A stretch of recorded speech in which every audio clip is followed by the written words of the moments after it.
Hello, I'm Tony. And I'm Louie. And this is Talking During the Movie.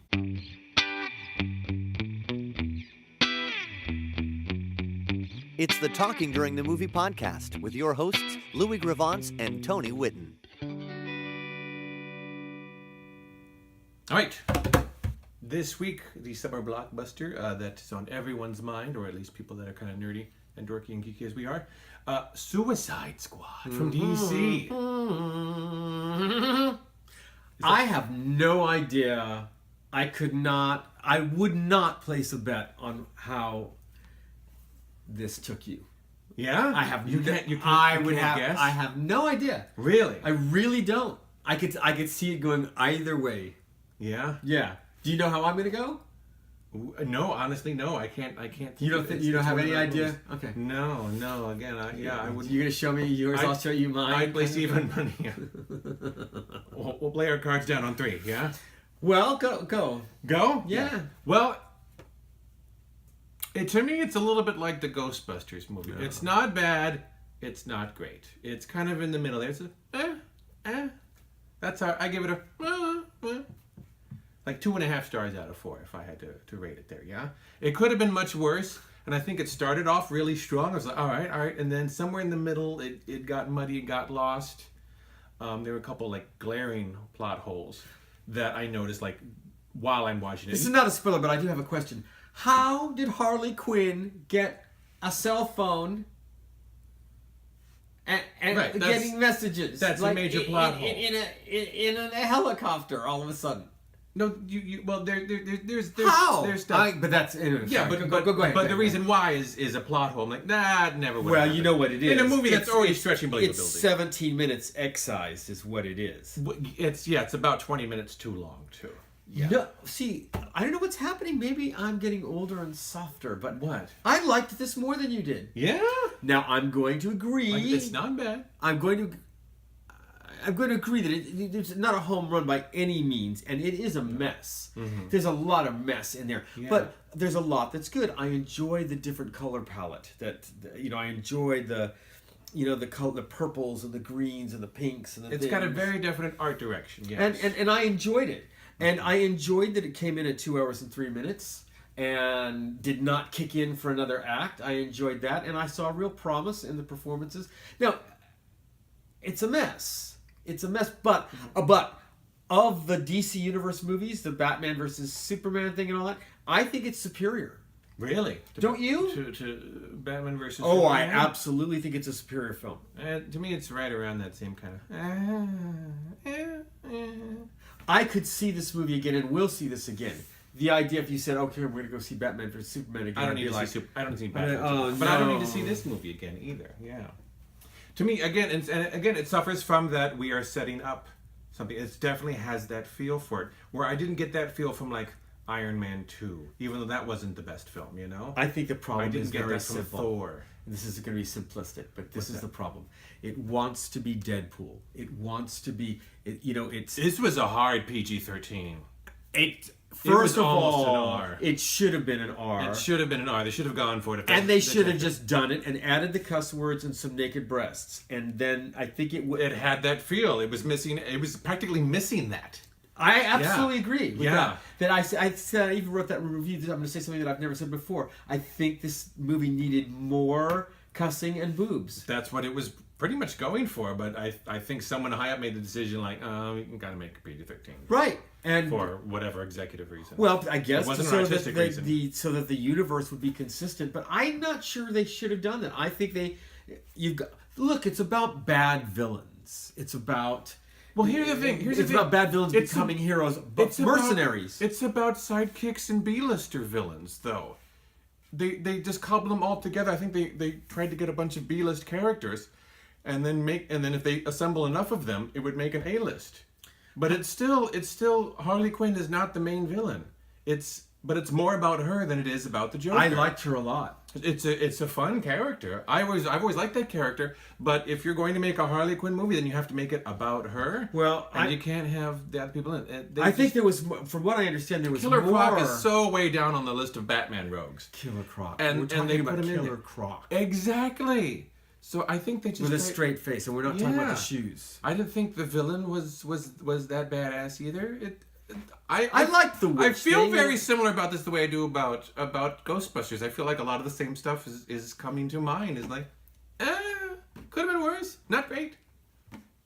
No, but but I liked it. I think more than you did. But it's a qualifier, and I was so prepped to hate it because I hated the preview, and I tried to go in with an open mind. Like, if you've got to take it up, if you're going to change it, you have to justify your changes. What have you got? And as I started off, I liked the first half an hour, 45 minutes, really strong, and then once they got into the city, into the action, then it kind of fell apart for me. And this isn't ruining it, but once Academy Award winner Viola Davis starts plugging people in the head with a pistol, that's where I was like, this is not a PG-13 movie. No, this is really strong. Honestly, because it's got that smug DC Universe movie violence that's sort of, even though there's no blood, it's bloodless, there's still sort of a smug brutality about it. Sort of a waste of life. There's something that puts me off. Yeah, it is off-putting. Yeah, and they've been doing that with their cartoons lately. DC's been releasing these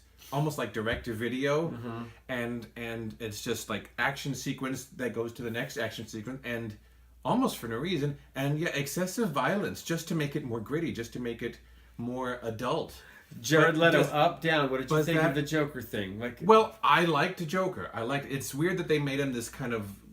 It made me think of James Franco from Spring Breakers. Still one of the most significant films. One of the most significant films of this era. I'm sorry, people will look back and appreciate it. Go.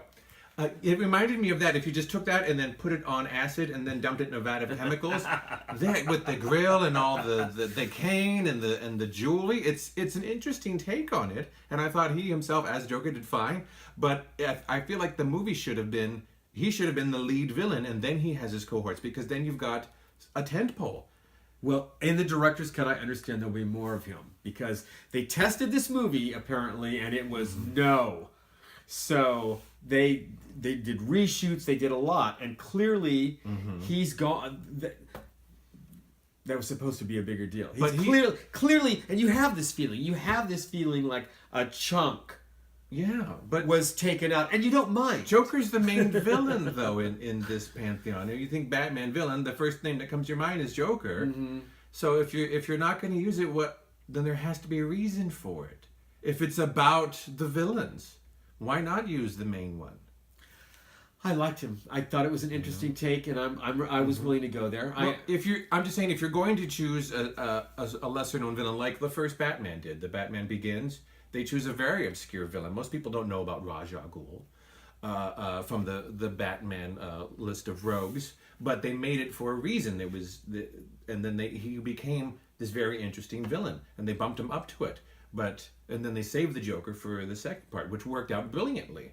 But for this one, you're just cobbling all these second tiers, but not really promoting them to lead villain. Can you imagine if you'd been 12 years old and somebody said, okay, when you start to be almost at middle age, this is what you're going to be talking about. I just sort of had this thing about how passionately we're talking about this. Yeah. Well, I like that there's more like this is the kind of the age of superhero movies. We're going to look back on this 30 years ago, and that's going to be one of the trends of this time, of the last 15 years, is the superhero movies. That was a big thing. The way Westerns were, in the 60s and 70s. And then what happened? And then they went away. With the occasional, Unforgiven that comes out. I will now prophesize the first bullet to the heart that you will notice that it's about to die. I'm telling you right now, Wonder Woman is going to damage this. I'm telling you. There's been some bad, or at least not good. Like the second Thor was not a good superhero movie. No, I'm telling you. X-Men 3 was not a good superhero movie. I'm telling you, it's the apocalypse. You think it won't survive that one? It won't survive Wonder I Woman. think there will be this collective consciousness of finally this is like, okay, this is stupid. We've played it all out. It's stupid now because there's nowhere to go. There's nowhere to go CGI wise. There's no way to get bigger. There's no way to get brighter. There's no way to get louder. They're dusting off the shelves and like, who else we've got? Well, we've got Deadshot. We've got Killer Croc. We've got Diablo. You know, unless you go So hire they're J.J. really- Abrams or somebody and go, look, here is this treasure trove, and we're a freaking mess. So could you do what you did for Star Trek? Could you do what you did for Star Wars? Could you just could you somebody It feels like a confederation, and they need a solid federal It government does. to make sure everything is working together. and it feels like they've given a lot of money to some comic geeks that have run amok. Well, it does feel like there's no head to it. It feels like they're catching up to what DC did. DC had a long-term plan. They had the Phase 1, 2, and 3, and they made a very expensive gamble that worked for them. DC saw that and said, we want that money. We have characters, but without making... It feels like they didn't make the You know plan. who might do it? Who? Ben Affleck. You think so? Might go, all right, mofos. I'm in this. I'm Batman now. I'm in this. Daredevil is dead. And we're gonna do And this, and he has the- I'm not gonna down another friend. We're gonna do this. He's very smart, and Two-time Oscar winner Ben Affleck, a.k.a. Batman. and he has taste. He's shown that he has good taste. He's shown that he can direct, and I think he's going to exert his own. Yeah, it's like- These aren't going to suck anymore. yeah. I do. I do. But do you think it'll be in time? I've always been in love with Ben. Ben has always. Do you think Ben knows?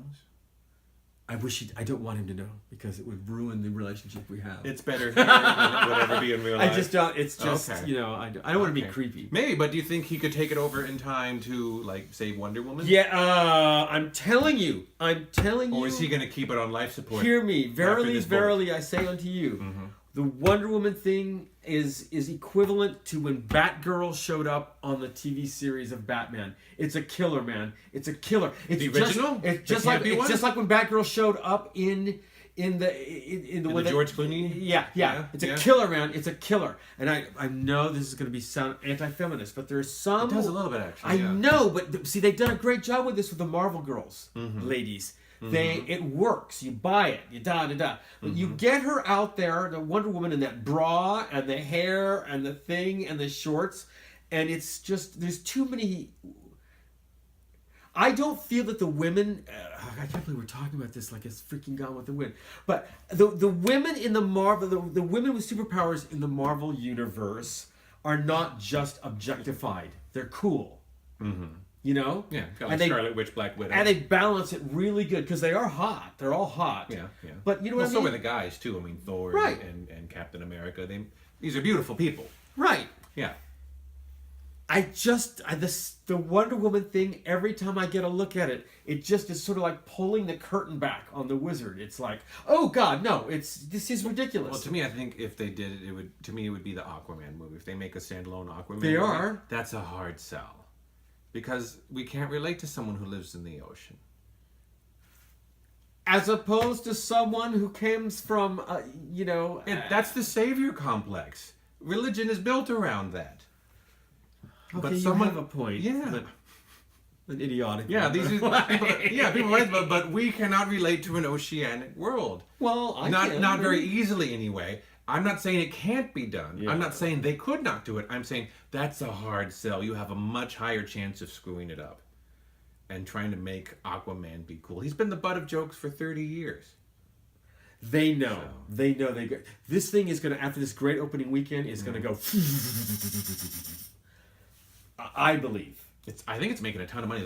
I went. Oh, it I did went to an early show. 136 million the first. I went to an weekend. early show and it was packed. People brought their kids. It's again. It is so. It's not it's appropriate for PG-13, kids. but really don't bring the young ones. It's not appropriate. Not even 13 and I can't 14. believe we're saying, but it's not. It's not. Just not. Not. They really should There's have some- gone. there's I some think it honestly would have been a little bit better. Some Not much, grisly violence. but a little bit better if they had just gone for it. We're in total agreement about this. Yeah. Like I said, And I did like how they tried to tie in the rest of it, like tying in the Superman thing. Just make it its own kind of separate thing. I know they're trying to do the DC universe the way Marvel did. I think it would have been better if this was like a separate alternate universe that has Batman in it, but keep it separate from the other ones. I think that would Have work you ever better too. noticed that every one of these movies goes out and finds a middle-aged female Academy Award winner to either play the villain or the government official in every... Like Glenn Close in Guardians of the Galaxy? Right. And Jodie Foster, whatever that thing that she was in. And Sigourney Weaver in a million things. and I think... It gives it the credit. It's like paying $2 million for Marlon Brando to give him top billing for 10 minutes of work. It's like it grounds it somehow. They always go... It gives it legitimacy. Even it in gives it class. Transformers 4, who was the incredible actress in Transformers 4? Oh, she won an Academy Award for Fargo. Frances McDormand? That's right. You go buy She friends. in that? Yes. I don't even remember that. She's like can That's hardly Stanley not Tucci. giggle through the whole freaking thing because she probably made more money doing the Transformers than she's made collectively in every single thing. More than she's she made for ever Fargo, done. including inflation, probably. She's probably got per diem. Probably. For Fargo. Probably. Per diem and scale. Yeah. And works with her husband. Right. Who are we to judge? And she gets a percentage of all the VHS cassettes that were sold. Anyway, unless you have an affinity for this genre, you don't need to go. It's setting up the DC universe now, so it's one of those pieces in there. So if you really want the whole picture, you would need to see this. But to me, it's kind of like, that doesn't make any sense. But like, It's been a terrible summer. I collect action It's been figures. a terrible summer. You know, Yeah. and sometimes they'll release like this is series 1, and you have to buy like all 5 or 6, and they'll include like one piece of something, like a leg of the super giant villain or whatever, and you have to collect all of them, even including 2 or 3 people you don't care about and don't want those. But I feel like that's what they're trying to sell. It will have a breakout star. You think so? Margot Robbie, I think, yes. Well, she already was. Wolf of Wall Street did that. She was but kind of the name they were pulling in at this point. I mean, she's still on the rise, I think. she played Jane in this year's Tarzan, which is just ridiculous. She's that was this is part of the meteoric rise. Yeah. I broke with Wolf of Wall Street, and she does great in this. I think she does a wonderful Harley Quinn. I think that, and I would like to see I more of think that that she's character. absolutely the most well-rounded character. Yeah. Viola Davis is mean, but I couldn't tell if she was the villain or not. You know. So there's all this. It just got messy after the first half an hour, so it just got messy. This has been a messy summer. Yeah. It began with a messy DC movie. Yeah. Didn't it? It did. It did. It began with a loud, messy And I feel like DC movie. I feel like they're going to continue to have that mess. And it bookended with a loud... It's a little muddy, so they've got something. I feel like they've got something decent in their hands. Although this but was they're infinitely just more missing. fun. Infinitely more fun. It's got a happier tone to it, despite the graphic nature. Because Yes. they set it up. I think that's part of the reason why it was so jarring. Is because they do set up kind of this fun nature. There's a lot of banter and backtalk, and Will Smith is doing Will Smith, and Margot Robbie is, she's the guano crazy character. Right. And then they slap you in the face. It comes out of nowhere. It's like horror comedy. If it's not done just right, it's so jarring it takes you out of it. Okay, I have a coming attraction. All right. There's buzz about... This is going to be weird, all right? Okay. But there is some amazingly positive buzz about a movie you would not think there was a positive buzz about. Which is, don't leave me in suspense here. Pete's Dragon. Positive buzz? Like enormously, like we can't believe this movie is so good. Yeah. I mean, the trade papers, I think people were like, okay, what's Pete's Dragon? Mm-hmm. But I've read some really sterling reviews that it's special, that it's like really, really well done. Oh, yeah. Which is like... Yeah. Okay. The other one I'm concerned about is A dragon, I swear I love a dragon. They're not going to do the musical numbers. they're not going to do Passamaquoddy, which is, I think, No. it's gonna be sorry for that. You can do the I miss Passamaquoddy. The other one I'm concerned about is the remake is Kong. I don't know how I feel about that one either. I think it's going to be another like Godzilla from like 1995, where they're just taking the name and the basic idea. It's a lot about dinosaurs. Yeah? It's a lot of dinosaurs. Well, they always have to put dinosaurs in And Skull you can Island. see a preview right now But- at Universal's new dazzling new attraction, the new King Kong. Who's expressed by this? Well, that's true, but I know it's really It's fine print at the bottom pretty of the video. interesting. Okay, Yeah, but anyway, it it just sets opened, up the movie. oh, shit. It's the theme park attraction opened before the film. So Well, they've done that before. Like did it for like Bugs Life. They had the Pirates of the attraction. Caribbean, and Pirates- Walt had no idea he was Right. doing it. 30 years later, then they make it tailored to the movie. Anyway, so we've got some movies coming up that who knows, we may bring here. Oh gosh, one last thing. One last thing. Captain Fantastic. Yeah, Captain Fantastic. Did you see? I have not seen it. I've only seen Captain one this Fantastic. It's going to be nominated for things. It's going to be one of those things that people go, why don't they make really good movies for grown-ups? And then they release this and nobody goes. Mm-hmm. It's just about this guy who wants to do the best thing he can for his kids, so he takes them and he raises them out in the freaking wilderness. Yeah, he's away from technologies, off the grid, you know. Right, and you get to decide. It doesn't tell you or preach to you, was this a good idea or not? And you go back and forth as the movie goes on, and it's just a real class act. So I'd say, anyway. Okay, so another recommendation. So absolutely. So you would give Suicide Squad a definite positive go see. Yeah, for most people it's on a lark, knowing you knowing what you're not a kid, but yeah. More than you. Okay, more than me. Yeah. Again, I don't think it's a bad movie. If you're into the DC comics, if you're into comic book movies, you could do worse. But I give it a B. I think you're giving it a B minus. I'm giving it like a C plus. Okay, I think that's fair. I think that's true. Somewhere between a C minus and a B plus. Yeah, I can't. I'm sorry, B minus, C plus. Strike that, reverse it. Anyway. Yeah, somewhere in that. Thank you, Willy that Wonka. 70% range. Anyway. Yeah. Again, we're kind of agreeing. Kind of. Kind of. All right. Well, thank you for watching. I'm Tony. I'm Louie. And this has been Talking During the Movie. Thank you.